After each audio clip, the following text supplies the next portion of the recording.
심장이 뛰는 정치 토크. 진짜 게임은 라커룸에서 시작된다. 발음이 안 좋네. 라커룸. 여의도 필승 전략이. 자, 여의도 필승 전략이 시작되는 거. 더 라커룸. 네, 이럴 줄 좋습니다. 알았어요. 네, 시작부터 아주 좋아. 여러분 안녕하십니까, 박재홍입니다. 진영을 넘지 않고 진영에 갇히는 시간, 본격 편파 방송 더 락커룸. 자, 오늘 목요일은요 진보 패널 두 분과 함께 블루 락커룸을 진행하고 있습니다. 함께하신 두 분 소개해드립니다. 먼저 변호사계 강호동 박지훈 변호사, 어서 오세요. 네, 안녕하십니까, 박지훈입니다. 네, 자, 오늘 함께하신 해병대 티셔츠의 주인공, 진보 정치의 JYP 박진영 민주연구원 부원장님, 어서 오십시오. 네, 안녕하세요. 알로 KMC. 해병대 노래. 예, 해병대. 아니, 근데 해병대도 안 나갔다 온 사람이 해병대 옷 입고 와가지고. 해병대를 지켜야 됩니다, 지금. 저는 진짜 저 장교로서 군대 오래 있었잖아요. 맞아요. 군대 조금씩 다녀온 사람, 안 다녀온 사람들이 군대 비싼 옷 입는 거 보면 조금 그래요. 아니, 본부관이 무슨 장교 생활을 제대로 했다고 그렇죠. 그렇게 이야기해요. 육군 봐요, 경례 이게 나옵니까? 육군 병장. 병장이 뭘 알아요? 수색대 출신입니다. 제가. 수색대 출신. 네네. 근데 아무 관련 해병대 옷을 입고. 수색대하고 저기 해병대하고 같이. 경쟁 관계이기도 합니다. 뭘 경쟁 관계입니까? 공존합니다. 낫죠. 아무튼 오늘 박진영 부원장님, 저 CBS에는 처음이신 것 같은데요? 네, CBS는 처음 온 것 같습니다. 네, 한판승부도 처음이시고 그동안 왜 피하셨던 겁니까? 안 오신 겁니까? 아니면 피하실 시간이 안 그때 맞으세요? 돈을 잘 벌었어요. 그래요? 그래가지고 방송에 특별히 이제 출연할 이유가 없어서 예, 친한 사람들이 방송하자 하면 출연하고 이렇게 했는데 예, 요즘 저기 먹고 살기 힘들어가지고 이제 더 생업 전선에 나오죠. 예, 생계형 방송이 됐습니다. 알겠습니다. 앞으로도 좀 자주 나와주시길 부탁드리면서 감사합니다. 자, 오늘 본격적인 블루 락커룸. 그러나 옷은 둘 다 빨간색. 일부러 이렇게 입고 왔어요. 눈에 조금 이렇게 착시 효과. 알겠습니다. 국민의 옷입니다. 예. 저는 윤석열 넥센. 대통령에 대한 항의 차원에서 입고 왔습니다. 알겠습니다. 자, 그러면 두 분과 함께 첫 번째 영상을 볼 텐데요. 자, 여야가 내년 시행을 앞둔 금투세 존폐를 두고 연일 공방을 벌이고 있습니다. 특별히 한동훈 국민의힘 대표가 민주당을 향해서 토론하자. 이재명 대표 나와라. 아니면 박찬대 원내대표로도 나와라. 이렇게 얘기하고 있습니다. 오늘 최고위에서도 압박을 이어가는데 그 영상을 보겠습니다. 예정됐던 금투세 토론회를 민주당이 취소해버렸죠. 네. 자, 오늘 최고위에서 이제 들어가기 전에 했던 발언이었던 것 같은데, 자, 일단은 다시 틀겠답니다. 튀었나요? 예, 저희가 생방송 중에 함께 있습니다. 자, 한동훈 토론회를 대표. 민주당이 취소해버렸죠. 그리고 제가 그 토론회를 우리 더불어민주당과 우리 국민의힘이 함께 합동으로 국민들 앞에서 공개적으로 하자라고 제안을 드렸고요. 그런데 막상 그러니까 민주당이 토론 안 하겠다고 도망간 건데요. 도망갔다. 경과 하루 이틀 정도 있었던 경과를 보면서 국민들께서 어떻게 좀 실망스럽게 느끼시는지는 차치하고라도 저는 이 경과를 보면 더불어민주당이 이 금투세를 강행하는 것에 대해서 정책적 자신감이 없다고 생각합니다. 마치 이러한 우리 주식시장의 어려움이나 세계 경제의 이 곤란한 상황들이 마치 시행하지도 않은 금투세의 원인이 있는 것처럼 공격하는 모습이 마뜩치 않았다고 저는 생각을 합니다. 금투세와 관련된 부분은 내년 시행이 예정되어 있기 때문에 여러 가지 목소리를 경청해서 적절한 시점에 토론회를 하는 게 좋겠다.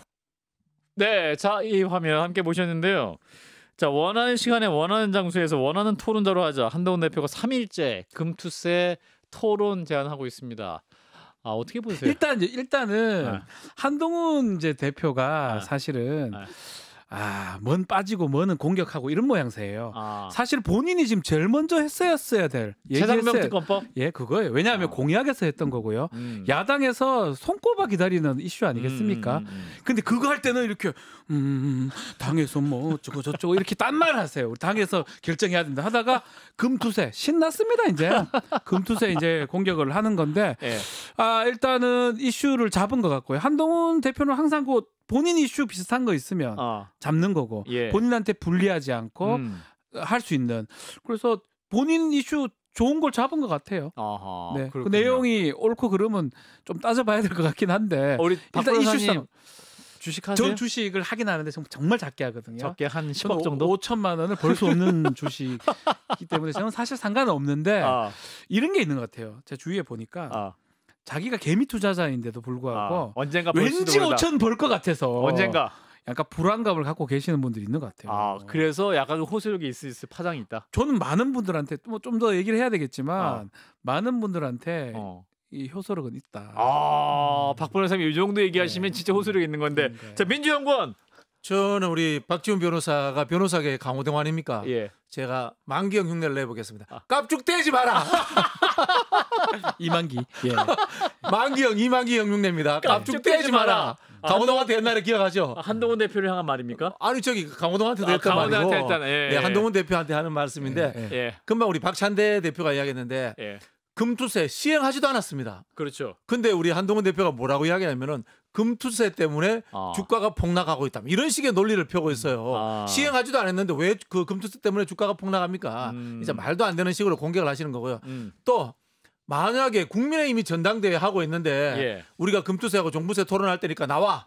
이러면 나올 수 있습니까? 못 나오잖아요. 지금은 이게 프리 시즌 중입니다. 스토브 리그이기 때문에 선수 지금 우리가 영입하고 대표 뽑고 하고 있는데 자기들 지금 선수단 다 짰다고. 한국 시리즈 하자. 한국 시리즈 하자. 이게 말이 됩니까? 지금 한국 시리즈 양 팀이 맞아야지 되는 거지.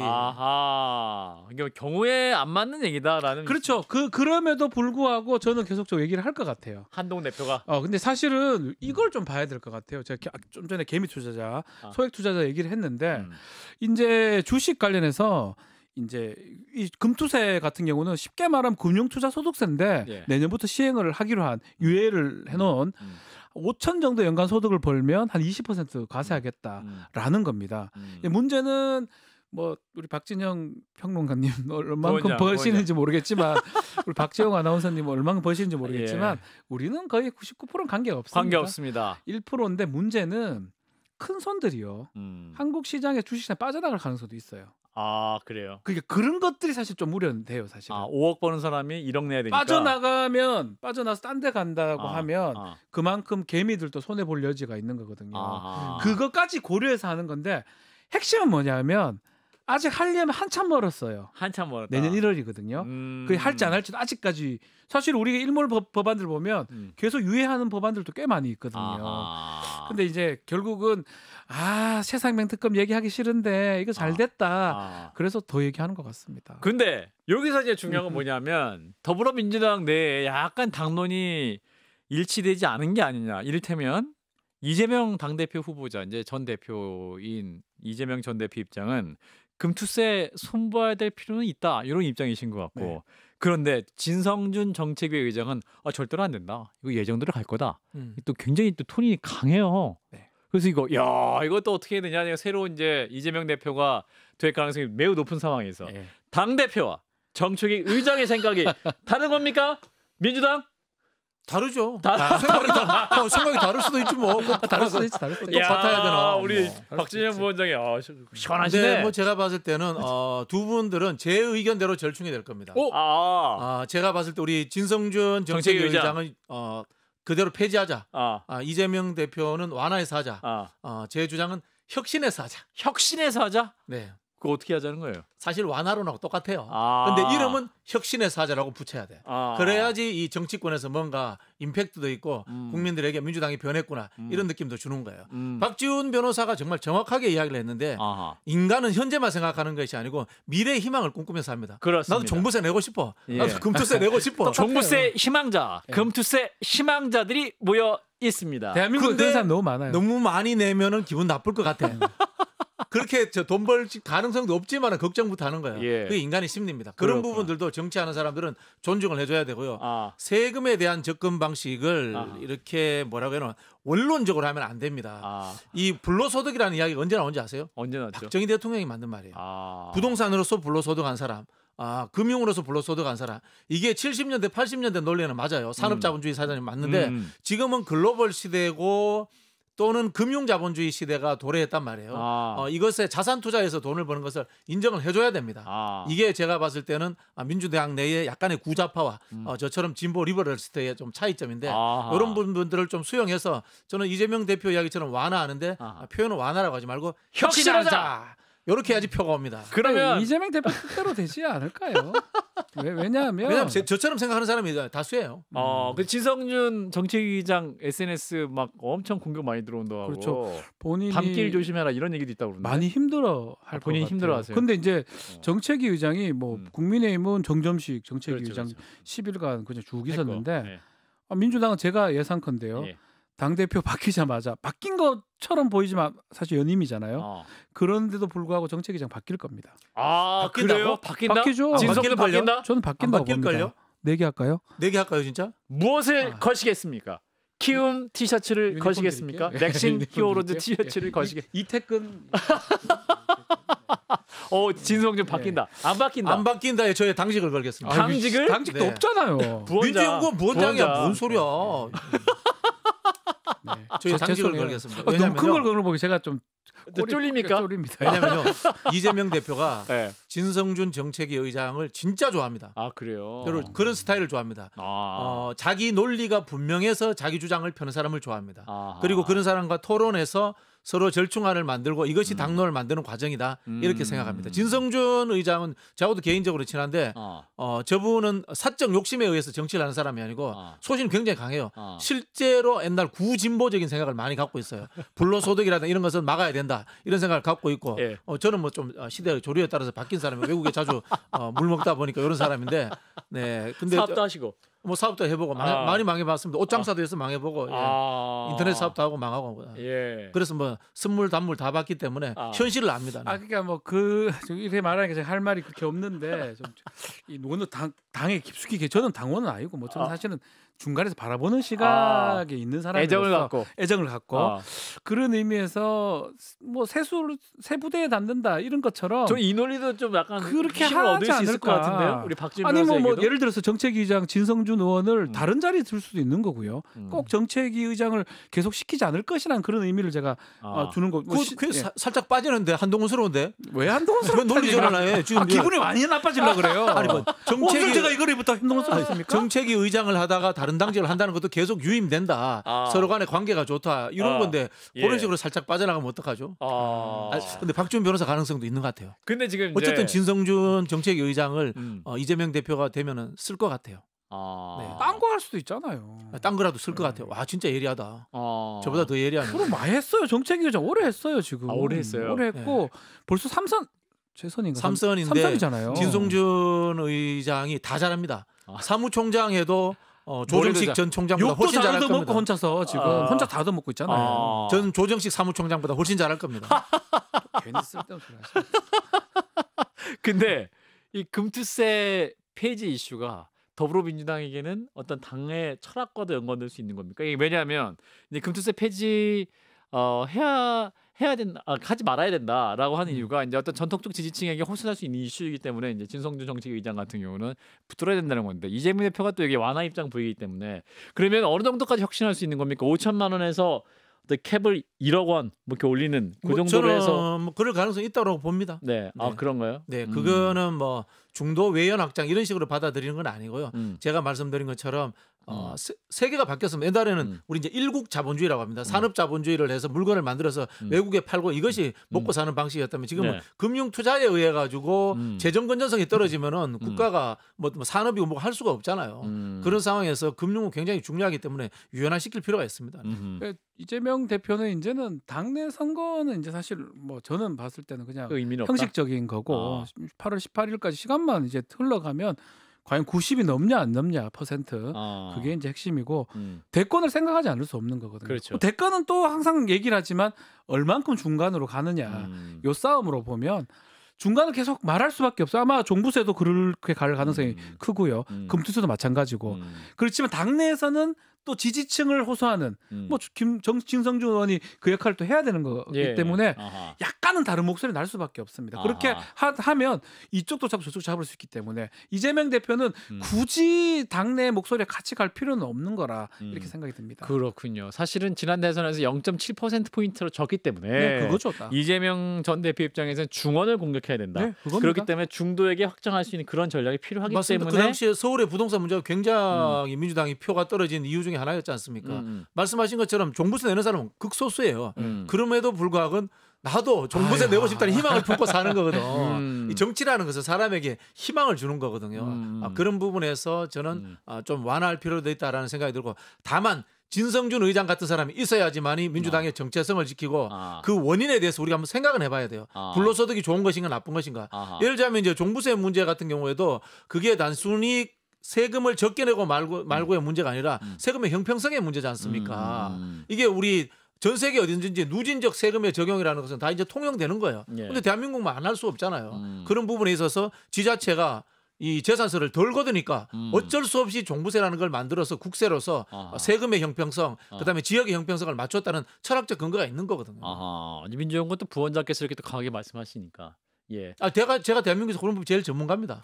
대한민국에서 1등이세요? 왜냐하면 제가 이제 균형 발전 전문가이기 때문에 균형 발전에서는 세수 문제라든가 그다음에 인재의 문제, 그다음에 그렇구나. 지역의 형평성 문제가 작동하기 때문에 그렇습니다. 자, 이재명 대표가 8월 18일 날 이제 당 대표가 되면 됩니다. 한동훈 대표가 토론합시다. 이재명 대표 혹은 박찬대라도 나오세요 이렇게 얘기했는데 아마 이거는 그냥 아주 그냥 내피셜인데 이재명 대표는 한동훈 대표로 상대 안 할 거예요. 상대 안 해줍니다. 대통령 볼 거고요. 영수회담 원내대표 보낼 거예요. 영수회담 회계사 출신 박찬대 원내대표가 박찬대 원내대표가 한동훈 대표와 토론해서 약간 좀 밀리면 어떡해요? 저는 박찬대 원내대표가 말도 꽤 잘하고요. 안 밀린다? 아마 금융이나 이 부분은 밀리지 않을 겁니다. 안 밀린다. 밀리지 않을 거예요. 차라리 우리 박진영 부원장께서 나가세요. 제가 나가면은 한동훈 안 나옵니까? 1분도 못 견딥니다. 왜냐면요. 이 내용의 문제도 있지만은 그분의 말하는 스타일에 대해서 알고 있기 때문에 그 말하는 스타일을 공격하면 됩니다. 민주당의 필승 카드는 박진영이다. 제가 나면 무조건 이기죠. 1분도 못 견뎌요. 그분은 바로 지금 머리카락이 날리도록 도망갑니다.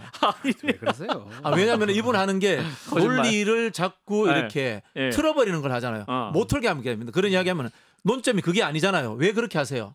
라든가 그런 방식에 대해서 그분은 지적을 해야 됩니다.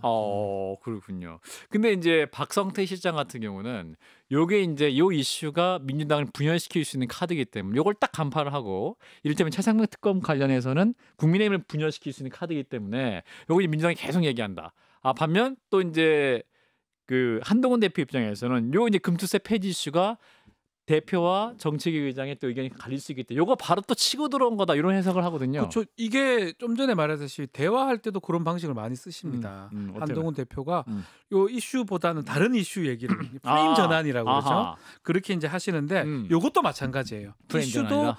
사실은 지금 큰 이슈 자체는 특검법이거든요. 그런 이슈 자체에서 대통령 거부권 행사하고 있고 사실 이 국면 이것을 여야가 사실 해결해야 되는 상황인데 여기에서 싹 비껴나가서 금투세 이슈를 가지고 온 거거든요. 자, 그거를 상당히 잘하는 어떤 예전 검사할 때부터 잘한다는 얘기가 있었습니다.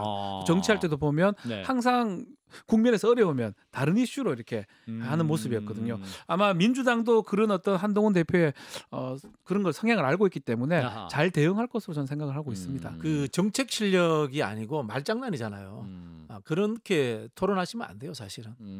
토론이라는 것이 배틀이 있고 디스커션이 있잖아요. 배틀은 저희 같은 이렇게 정치 패널들은 이제 배틀해도 되는데 정치인들은 배틀이 아니라 디스커션을 해서 합의를 만들어내야 되는 거예요. 차이를 인정하고 그런 부분에서 굉장히 토론 태도가 잘못돼 있다. 그 말씀드리고 싶어요. 그렇군요. 이제 이재명 대표가 대통령 만나고 싶다. 이렇게 영수회담 제안도 했는데 그거 어떻게 될까요? 그럼 영수회담 하면 한동훈 대표도 3자 같이 갈 수도 있다. 이게 왜 이 제안을 했느냐. 지금 전당대회 중인데 이렇게 봐야 될 것 같아요. 민주당 입장에서 특검이나 뭐 탄핵이나 말은 나오는데 어쩌면 지지자나 민주당을 그 국민들이 봤을 때는 민주당이 하는 게 계속 도돌이표로 보이거든요. 뭔가 아무것도 안 돼요. 무한루프. 그 100, 200 거기 딱 걸려서 제2요구권 폐기, 거부권 폐기. 표결을 하면 또 폐기. 그 부분에 대해서 약간의 어떤 출구 전략 비슷한 거 다른 것도 하고 있다. 또 민생도 생각할 수 있다. 그래서 그 민생 부분은 영수회담을 통해서 해결한다. 라는 그런 전략 차원에서 이걸 꺼냈다고 보고요. 그렇다면 공이 또 던져지는 거잖아요. 대통령이 시승 받느냐 안 받느냐인데 대통령은 안 받을 가능성이 높겠죠. 왜냐하면 지난번에 영수회담 할 때도 사실 총선 직후에 했지만 되게 어렵게 성사됐고 제 표현이 맞는지 몰라도 한 방 맞은 거거든요. 용산이 이재명 대표가 F-용지를 꺼내면서 한 방 맞은 거기 때문에 다시는 하고 싶지 않을 거라는 생각이 들고 그러면 또 공이 저쪽으로 넘어가기 때문에 막 그런 어떤 핑퐁 싸움이 아닌가 저는 그렇게 보고 있습니다. 알겠습니다. 자, 금투세 이슈 계속될 수 있을 것 같아서 일단 여기까지 하고 두 번째 VAR 판독으로 넘어가 보겠습니다.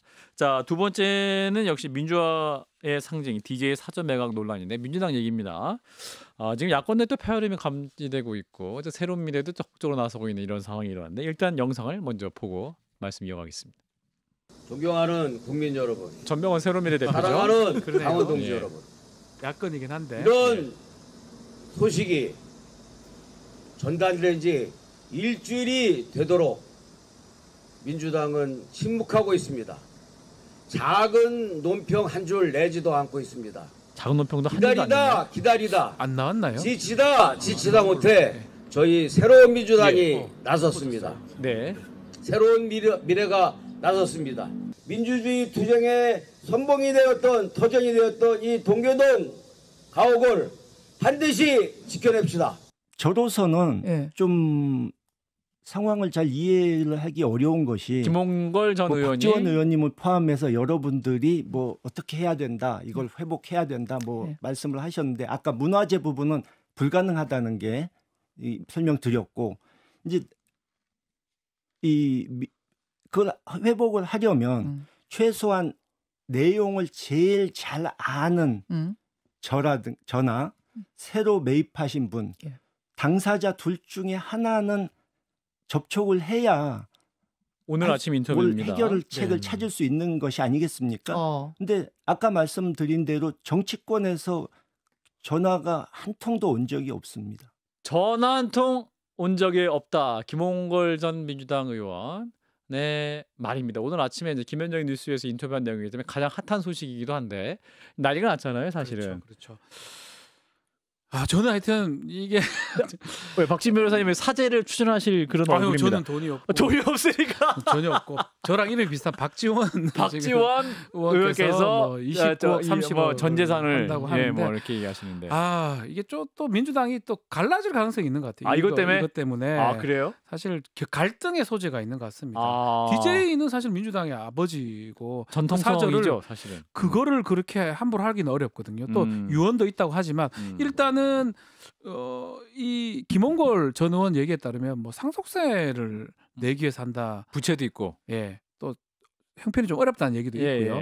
그래서 그게 맞는지도 확인을 해야 되지만 일단은 민주당 입장에서는 이걸 밖으로 보내기도 그렇고 또 하기에는 이게 매입할 수 있는 근거도 사실 없고. 근데 이거 이미 상당히 난감합니다. 사인에게 매각 끝난 거냐, 100억에. 매각 끝난 건 아닌 걸로 제가 알고 있는데. 내가 그 계약이 거의 성사된 단계인 걸로 알고 있고요. 그분과 뭐 해약을 한다고 하더라도 엄청난 그 위약금을 내야 되는 상황이기 때문에 이게 법적으로 어떻게 할 수 있는 방법이 없어요. 법적으로 우리 변호사님 할 수 있는 게 없습니까? 글쎄요, 어느 단계에 있는지 정확히 모르겠지만 만약에 계약이 뭐 거의 끝난 상황이다 그러면 해약금이 매우 크겠죠. 그렇기 때문에 사실 어려운데 민주당 입장에서는 난감합니다. 사실은 이거 자체를 이 이슈가 계속 끌어지는 것도 문제고요. 김홍걸 전 의원은 참 결국은 건물을 매입한 사람하고 민주당이 접촉을 해야 돼요. 그리고 현재 상황에서 어떻게 절충할 수 있느냐 이런 방법을 찾아야 되고 제가 알기로 이제 지방문화재로 등록되는 게 50년 이상 돼야 되는데 신축은 했습니다만은 부지는 그대로 있고 역사적 상징성이 있으니까 지방문화재로서의 가능성을 서울시하고 다시 한번 협의하는 절차를 가져야 되지 않나 이런 생각이 들고요. 이 틈에 저는 YS 대통령 사저까지도 포함해서 같이 서울시와 협의하면 어떨까라는 생각이 듭니다. YS는 뭐 그 김현철 씨나 뭐 있기 때문에 아직 그런 상황은 아닌 것 같고요. 그러니까 이제 오히려 살고 계시니까 현재 상황에서 미리 이제 지방 문화재로 등록하면 다만 이제 이분들이 재산권 행사라든가 이런 부분들에 있어서는 좀 문제가 됩니다만은 그 집을 유지하는 데 있어서는 지속적으로 할 수가 있죠. 김홍걸 저는 좀 안타깝습니다. 왜 이런 결정을 하게 됐는지 사실 저는 잘 모르니까 제가 참 알면서도 말을 못 하겠는데. 어디까지 아십니까? 사실 거의 다 알죠. 거의 다 알면 거의 다 아는 게 이제 김대중 대통령 아들이 세 분이지 않습니까? 그렇죠. 세 분인데 김홍걸 의원만 이호 여사 아들이고 형들하고 나이 차이가 한 15년, 20년씩 납니다. 그리고 이분이 어릴 때부터 생활이 없었어요. 생활이 없다는 거. 아버지 연금 생활 하셨지 않습니까? 잡혀 있었지 않습니까? 잡혀 있었고 그다음에 외국으로 망명 다니고 이 과정에서 청소년기를 보내가지고 본인도 갇혀 있었어요. 친구도 별로 없고 그리고 나중에는 또 대통령이 되고 난 이후에는 또 대통령의 아들이라는 이유로 주목받아서 외국에 가 있고 뭐 이런 좀 이 우리가 생각하는 것과는 다른 불우한 청소년기를 지냈습니다. 그 이야기 뭐냐면은 본인이 직접적으로 돈을 벌고 하는 사회생활이 거의 없었어요. 형들은 이미 어른이었고 아버지와 같이 민주화운동을 같이 했고 그런 상황에서 어머님이 좀 경제적으로 어려운 이 김홍걸 의원한테 뭘 많이 좀 주고 싶어 했어요. 이런 과정들이 있고 실제로 제가 그 재산 등록에서 문제가 있었지 않습니까? 그때도 보니까 돈이 안 돼. 우리 표현으로. 있는 사람들 뭐 기준이긴 하겠지만요. 뭐 그런 측면들이 있었던 것 같아요. 그리고 가신 그룹에도 또 문제가 이거 조금 이따 얘기할게요. 근데 그렇게 결국 이걸 왜 하냐니까 상속세를 내기 위해서 한다. 상속세는 어떤 의미냐 하면 그만큼 받았다는 거예요, 혼자서. 그 말도 맞죠. 근데 그게 말이 됩니까? 상속세가 아무리 많다고 하더라도 우리 세법상으로 얼마 정도 받을 때 세금이 다 공제가 되는데 얼마나 많이 받았길래 이걸 팔고 상속세를 또 내냐 이것도 문제되는 거거든요. 사실 만약에 형제들이 있으면 나눠 받다든지 뭐 일부 어떻게 했으면 모르겠는데 본인이 다 받으니까 되는 거잖아요. 그 말도 사실은 그렇게만 납득은 저는 좀 안 됩니다. 그런 부분도 있는 것 같아요. 그건 인정해야 될 것 같아요. 그리고 이제 이 당에서 접촉했느냐 안 했느냐 문제인데 박지원 의원은 평소에 좀 관심을 가지고 계셨던 것 같아요. 제가 알기로 그런데 박지원 의원하고 권노갑 고문이라든가 동교동계 더 위에 어른들하고 그렇게 친하지 않아요. 박지원 의원과 동교동계 어른들과 박지원 의원보다도 더 선배들이 있지 않습니까? 지금 90대신 분에 권노갑 고문이라든가 뭐 김옥두 의원 이런 분들하고 그렇게 가깝지 않아요. 그렇게 가깝지 않고요. 또 이분들하고 김홍걸 의원하고도 또 그렇게 가깝지 않아요. 이런 부분들이 있다 보니까 서로 감정적으로 또 이렇게 막 하나 원팀이 아닌. 네, 나이 차이도 연배도 많이 나고 정치적인 어떤 이 방식도 다르고 그러다 보니까 아마 제가 보기에는 상의가 안 됐던 것 같고 그리고 어쨌든 이게 사적 재산의 영역인데 당이 끼어들어 가지고 어떻게 하자라는 말을 할 수가 없잖아요. 그리고 뭐 지금 국가가 있죠. 서울시가 있죠. 마포구거든 저기. 마포구청장, 서울시장, 대통령이 싹 다 국민의힘입니다. 안 사겠죠. 그거 살 이유가 뭐 민주당이라고 해가 살 근거가 있다는 건 아니에요. 근데 과거에 박원순 전 시장 시절에는 뭔가 좀 움직임이 있었다고 가능성이 이제 있었는데 타 정당이기도 하고 그렇기 때문에 더더욱 어려운 상황이고 민주당이 조금 자중질환에 빠지지 않을까 생각도 듭니다. 앞으로 이슈가 길게 갈 저는 이슈가 길게 갈 것 같고요. 저 지지자 새로운 미래가 저렇게 탁 치고 들어오는 거예요. 보고 들어오는 거거든요. 제가 봤을 때. 그 정치적 이야기지. 저렇게 하면 안 되죠. 사실은 박지원 어른처럼 이야기를 하는 게 맞죠. 내가 사죄를 내가지고도 어떻게 좀 도움이 되도록 하겠다. 이렇게 접근하는 게 맞지. 이걸 이제 존경받는 대통령. 사실 김대중 대통령이 민주당만의 대통령도 아니고 전 국민의 대통령이고 돌아가신 이후에 국민의힘 지지층들도 김대중 대통령 과거처럼 미워하지 않거든요.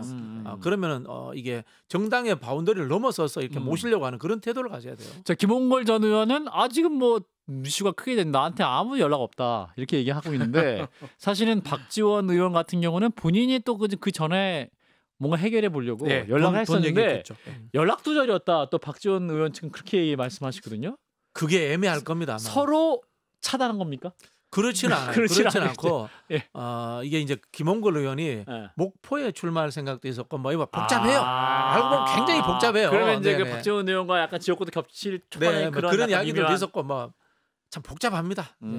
이루 말할 수 없이 복잡한데 결국은 제가 말씀드린 것처럼 그 집을 매입하기로 한 사람과 민주당이 접촉을 하고 그리고 가능하면은 서울시와 테이블을 열어가지고 거기에서 어떤 절충점을 찾는 것이 저는 정답이 아닌가 하는 생각이 들고 이게 아까 말씀드린 것처럼 전직 대통령을 특정 당의 인물로만 한정시켜서는 안 되기 때문에 저는 YS 대통령의 사저 문제까지도 포함해서 그분에게 우리 김현철 씨라든가 그분들에게 자제분들에게 도움이 되는 방향으로 어떤 방법을 찾았으면 좋겠어요. 예. 또 이제 가장 중요한 건 이제 이미 그 이 사저를 본인이 매입해 계약을 맺은 분 아니겠습니까? 그렇죠. 그분의 의사가 가장 중요해요. 그러니까 그분의 의지가 제일 중요한데 사실 이게 너무 또 이게 또 큰 이슈가 되다 보니까 예.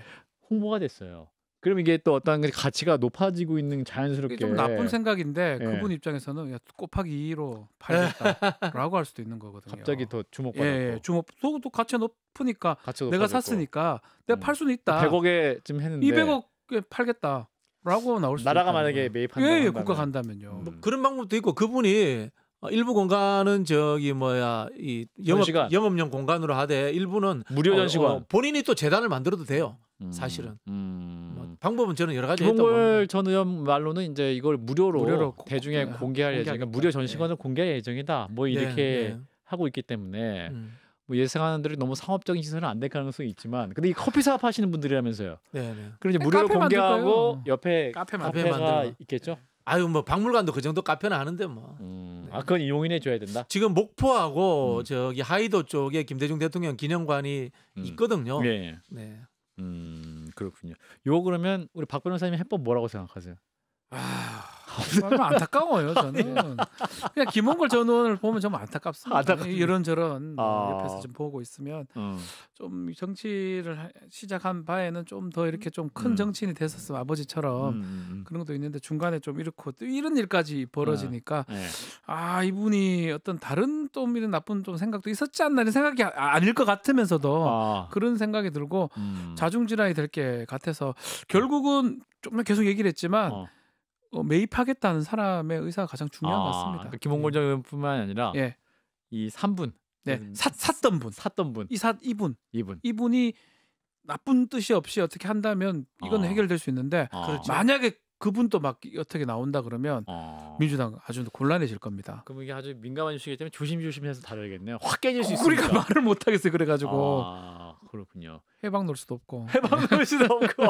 예, 아무튼 이게 민주당의 분열 요소도 될 수 있겠다 이런 말씀하셨기 때문에 이슈도 오래 갈 것 같네요. 자, 이어서 마지막 이슈로 넘어가 보겠습니다. 자, 마지막 이슈는요 파리 올림픽 얘기인데.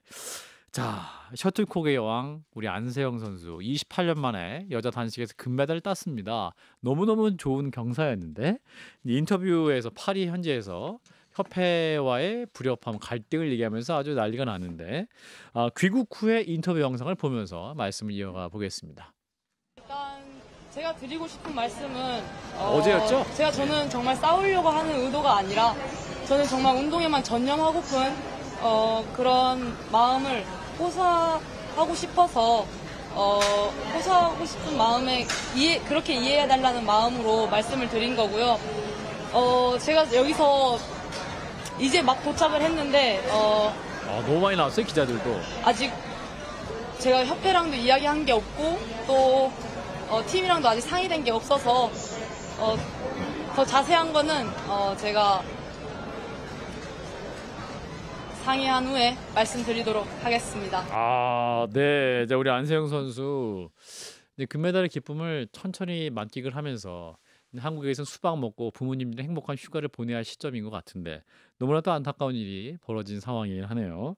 절대 우리 박지훈 변호사님이 우리 스포츠계 거물들을 많이 맡고 있는 에이전트 변호사 입장에서 이 사건도 굉장히 관심 있게 보시고 사전 배경 지식도 많으실 거고 각종 협회와 관련된 일도 많이 접해서 알고 계시잖아요. 예, 그래서 이거 제가 얘기하기엔 조금 저는 좀 이제 얘기할 수 있는 부분도 있고 못하는 부분도 있는데. 이거 방송이 오늘 이게 굉장히 속적으로 하시는. 제가 오늘 조금 그런 게 여러 가지 실망스럽네요. 얍삽하네. 얍삽하다니요. 북대지 마라. 자꾸 그 이만기 혹시 의뢰인이신가요? 그건 아닙니다. 저는 뭐 관련 없는데. 혹시 변호사께 강호동에게 납득되지 마라라고 평론가 이만기. 근데 에이전트를 제가 지금 하고 있는데 야구협회에서 그러다 보니 이런 옷들도 입고 오는데.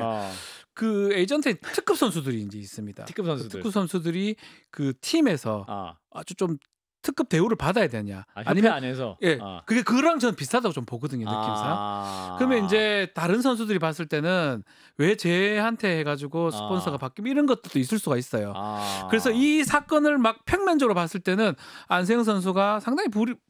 부당한 대우를 많이 받은 것처럼 보이지만 다른 맥락도 좀 있지 않을까라고 생각이 좀 들어서 일단은 좀 더 봐야 될 부분들이 있을 것 같다는 생각이 듭니다. 우리 박 변호사님이 요 한 사안에서 이렇게 조심스러운 입장은 제가 저는 절대 그렇게 이야기 안 합니다. 맞아요. 저는 그렇게 안 합니다.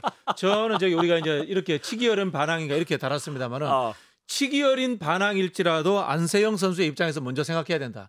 왜 안세영 선수는 개인이기 때문에. 개인이고 협회는 단체고 조직이기 때문에. 그리고 박지훈 변호사 상황은 조금 다른 게 여기는 국가의 부름을 받고 나간 국가대표라는 하나의 그 국가에 소속된 사람으로 갔기 때문에 본인의 그 뭐랄까 희생이 분명히 있는 거거든요. 돈 벌기 위해서 간 게 아니잖아요. 우선적으로. 그런 부분에서 저는 안세영 선수의 의견이 우선적으로 존중될 필요가 있다. 이렇게 저는 먼저 말하고 시작하고 싶습니다. 안세영 선수 의견 반드시 존중돼야 되고요. 본인의 어떤 그 한의사 부분하고 다쳤을 때 왜 협회에서 제대로 못했던 부분 원하는 등등 대로 좀 확인을 좀 해봐야 될 부분 분명히 있습니다. 이제 근데 협회의 뜻도 아니면 또 선배의 선수들도 방수현 선수 같은 분들도 얘기를 좀 들어봐야 되는 게 혼자 구매했던 거 아니다. 혼자 입는 게 아니다. 협회가 얘기하는 거 그거거든요. 300명의 배드민턴 선수가 있는데 안세영만을 위한 뭔가를 할 수는 없다. 그렇지만 우리가 할 수 있는 건 다 했다. 자원을 또 배분을 해야 되는 것이고 그 부분을 팩트가 뭐가 맞는지 특히 가장 중요한 거는 그 마지막에 기자회견 갈 때 못 가게 말렸다고 이렇게 협회에서 얘기를 했는데 그 부분은 이제 안세영 선수 주장이긴 한데 그게 협회는 아니라고 하거든요. 그런 부분들은 좀 팩트를 좀 가린 다음에 진실 공방을 가린 다음에 안세영 선수 원하는 진심은 뭔지 또 협회가 원하는 게 뭔지 그것들을 좀 갈등을 좀 줄여 나가는 게 맞지 않나. 근데 일이 너무 커졌어요 지금. 대통령실 윤석열 대통령도 이게 공정 이슈에 관심 많으신 분이다. 그래서 요거 대통령실에서도 관심 갖고 지금 조사 문체부도 나서 문체부에 또 지금 누굽니까 그 장관이 윤전 장관입니다. 이분도 또 관심 많으신 분이어가지고 요것도 이제 갖고 온나 해갖고 이제 쫙 한번 펴볼 것 같은데 우리나라에 정부가 있긴 있습니까? 근데 지금 있습니다. 있습니까? 보니까 휴가도 가셨습니다. 영부인도 계십니다. 일 안 하고 휴가 가는 독특한 안 일하고 계십니다. 그렇습니다.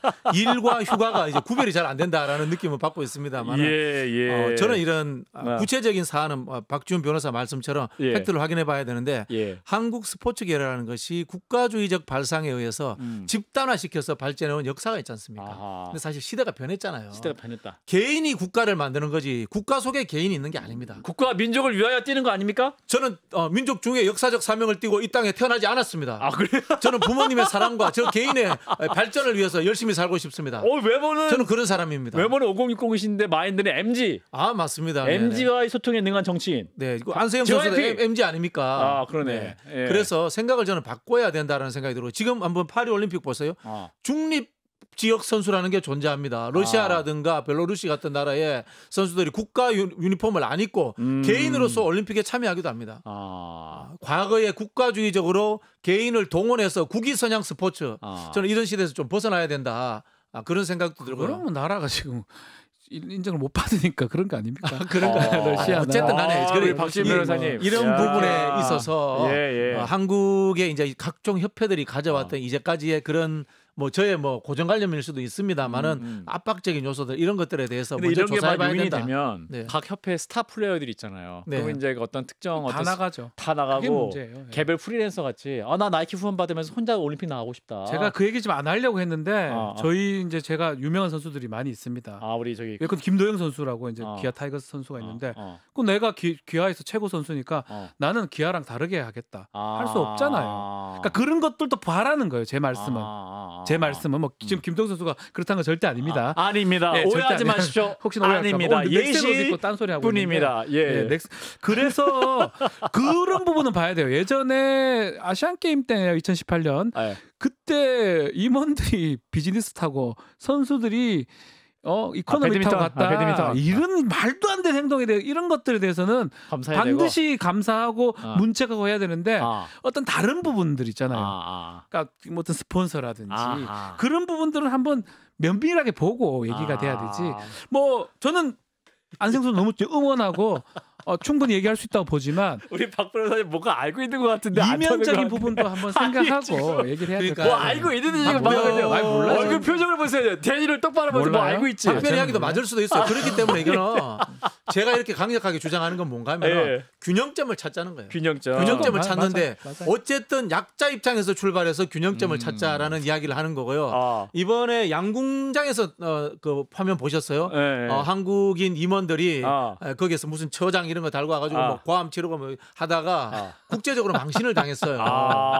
실제로 체육계에 이른바 예전 그 꼰대들 협회 카르텔 네 그런 게 분명히 존재하고 있고요. 축구협회 보셨잖아요. 이번에 그 감독 선임 과정에서 했던 행태들 예. 그리고 대한축구협회 회장 뽑는데 26명인가 뭐 대의원 선거를 뽑습니다. 대한체육회도 60명인가 대의원 선거를 뽑습니다.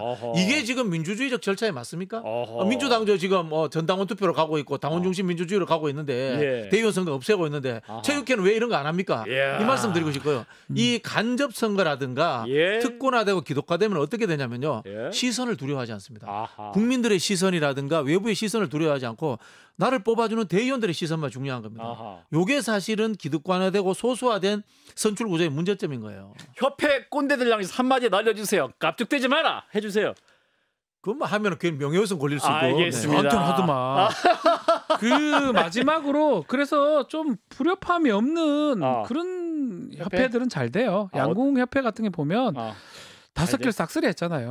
뭐 정의선 회장이 잘했다 뭐 이런 것도 있겠지만 현대차가 엄청 떴어요. 정의선 회장이 경영 실력을 이제 여기서 인정을 좀 받는 게 아닌가. 그 정도로 협회가 잘 되면 성적도 잘 나온다. 축구협회. 우리 얘기해서 안 합니다. 얘기 안 합니다. 배드민턴 협회. 그 얘기 안 합니다. 축구협회 유시하게 합시다. 잘 안 되니까 정몽규 회장 사퇴하라. 이야, 우리 그 같은 거 정신대 그거 안 합니까? 와, MG JYP 정몽규 회장 사퇴하라. 야, 요 말씀은 저희 방송과는 상관이 없는 우리 JYP 개인의 입장임을 말씀드렸어. 자, 그런데 또 협회가 이제 배드민턴 협회에서 본인 입장 10페이지 넘게 또 말했다는 거 아닙니까? 그러면서 이제 안세영 선수를 향해서 그 김연아급 대우를 원했다. 뭐 이런 식의 또 말을 흘리고 있어서 그렇게 하면 안 돼요. 사실은 만나서 부르고 그다음에 또 토론하고 뭐 그런 과정들을 거쳐야 되는데 제가 말씀드린 게 이겁니다. 대결 구도로 가니까 조직 대 개인의 문제로 이렇게 귀결돼 버리잖아요. 그리고 저 같은 사람은 팩트를 모르잖아요. 알 수 없잖아요. 그러면 심정적으로 개인에 대해서 정서적으로 동질감을 느낄 수밖에 없어요. 그렇군요. 참 경험이 많으신 우리 통합파 박지훈 변호사님. 자, 핸드볼 협회 이제 한국 협회를 위해서 좀 조언하시는 어떤 조언을 할 수 있을까요? 저는 협회가 가장 기본적인 거 기본을 지켜야 돼요. 기본. 예, 그 기본을 지키는 거는 맞는데 뭐 지금처럼 제가 좀 전에 말했던 뭐 비즈니스라든지 이딴 짓을 하면 큰일 나고요. 그래서 꺼리가 되면 안 됩니다. 기본적으로 잘 해야 되고. 근데 아마 그 선수들이 봤을 때 뭔가 불만인 부분들이 꽤 많을 거예요. 그렇죠. 그러니까 그런 것들이 커지면 협회에 대한 불신으로 가는 거거든요. 그러니까 그게 사실 본인들이 억울하다, 협회가 억울하다고 10장 분량의 해명을 냈는데 그게 말이 다 맞다고 선치더라도 그런 불신이 계속 쌓인다 그러면 협회가 힘들어진다. 그러니까 잘해야 된다. 구조적인 문제를 하나 말씀드릴게요. 지금 이 대한체육회가 생활체육회하고 합친 거예요. 그 체육인 전체에 대해서 포괄해야 되고 안 그렇더라도 엘리트 선수 전체를 포괄해야 됩니다. 그럼 이런 부분들 어떻게 해야 되나요? 사실은 KOC가 났어야 돼요. KOC? 한국올림픽위원회가 따로 있습니다. 올림픽위원회하고 대한체육회하고 지금 분리 절차에 들어가 있거든요. 그러면은 예를 들어서 대한체육회 산하기관으로서의 배드민턴 협회라든가 이런 데서 선수를 양성하고 키우더라도 올림픽 출전하는 순간부터는 KOC의 관할로 바뀐다거나 어떤 이런 방법들에 대해서도 고민해 봐야 돼요. 그렇군요. 오늘 그 JYP 첫 출연이셨는데 아주 그 랩을... 체육계에 대해서 좀 많이 알죠. 왜 아는지 아세요? 왜 잘 아세요? 제 아는 분이 축구협회 회장 출마해가지고 축구협회 회장 선거 한번 도와준 적이 있어요. 한 10몇 년 전에. 신문선 씨? 아니요, 저기 그쪽 계열이었어. 그쪽 계열이었어. 그쪽 계열이었어요. 알겠습니다. 비주류 계열들. 예. 자, 오늘 제작진이 우리 그 변호사계 강호동 박지훈 변호사 보호로 해서 오늘 방송 빨리 끝내는 게 좋겠다라는 의견을. 주제가 이게 이게 주제가 쉽지 않은 주제가. 쑥대지 마라. 세 개 다 이게 주제가 이게 만만치가 않아요. 지난번에 국민의힘 걸 좀 해줘야 되지. 다 민주당이나 이게 체육계 얘기를 해버리니까 이게 할 말이 없네요. 야, 우리 또 제가 에이전트를 하고 있잖아요. 현직에. 박지훈 변호사 방송 인생 최대 위협이었습니다. 오늘이. 국민의 옷 입고 왔는데도 이게 색깔. 안 되네. 어깨마저 내려 앉았습니다. 아, 네. 그리고 제작진이 좋아하고 있는데 지금 방금 들어왔네는 그 다음 주부터 우리 라커룸을 본방송 끝나고 저녁 7시 30분에 시작하는 방안을 고민 중이다라고. 화요일 레드 라커룸부터는 말고 고민 아니고 결단했다며. 본인들이 이미 결단했답니다. 그럼 이제 출연진의 결단만 나온 상태. 괜찮으신 거예요? 다른 방송인데요. 녹화 아니에요? 녹화는 지금 한다는 거 아니에요? 예, 뭐 일단 한번 일단 해보고 일단은 다음 주부터 라커룸의 방송을 또 저녁 방송 편성을 또 고민하고 있고 실제로 또 해볼 수 있다. 아니 저기 이게 블루 라커룸 하지 말고 레드 라커룸하고 섞어서도 하고 뭐 이렇게 뭐 그 사람들은 뭐 함께 싸우고 싶다. 아니 뭐 한 번씩 싸워야지 또 이 정도는 하고 좋죠. 한판 승부 벌이고 싶다. 예, 알겠습니다. 자, 오늘 블루 라커룸 함께 해주신 박주민 변호사님, 박진영 민주연구원 부원장님 두 분 감사드리겠습니다. 감사드리고요. 저 잠시 후 6시에 본 방송에 뵐게요. 여러분 고맙습니다. 감사합니다. 감사합니다.